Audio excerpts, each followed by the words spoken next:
Hello, Mrs. Bowen here, and in this video we're going to look at the very last part for Learning Target 4.1. So this is part D, when we are identifying the slope of a line from a table. And when we look at part D, we are given tables with X and Y values, and we are used to seeing tables similar to this when we worked with functions. And to find our slope, we are looking for our rate of change. And in part C, we said that we're looking at the change in Y over the change in X. That's our rate of change. And we also talked about this when we, again, worked with functions. So we're doing our change in Y over our change in X. So what we can do to find our change in Y divided by our change in X is we can go to our Y values. And we're trying to say how much did our Y values change if they went from 2 to 8. So you can picture a number line. If I'm moving from 2 to 8, my change in Y is 6.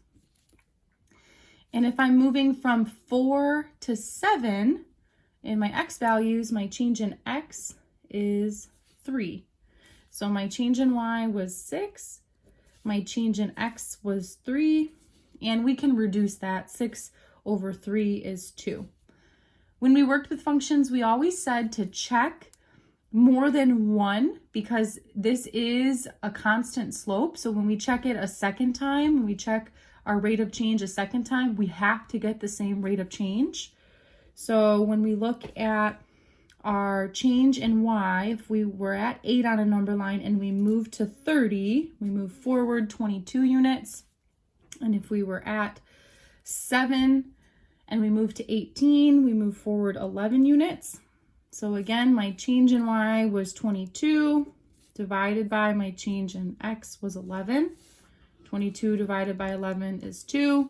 And you can see that, yes, here we are getting the same rate of change.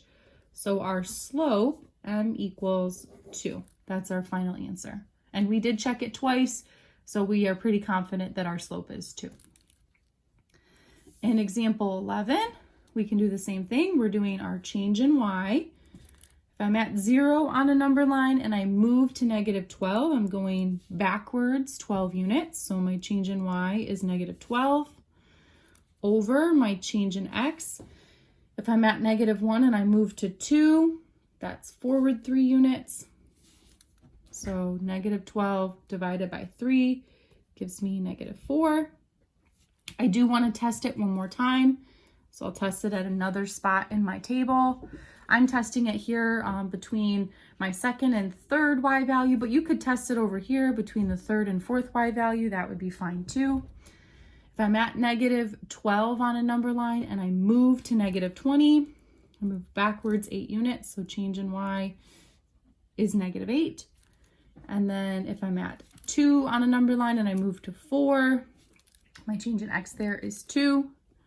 Negative 8 divided by 2, good. It does give me negative 4, so we can say that our slope is negative 4. At this time, you can go ahead, pause the video, and you have 2 U-tries. Let's see how you did.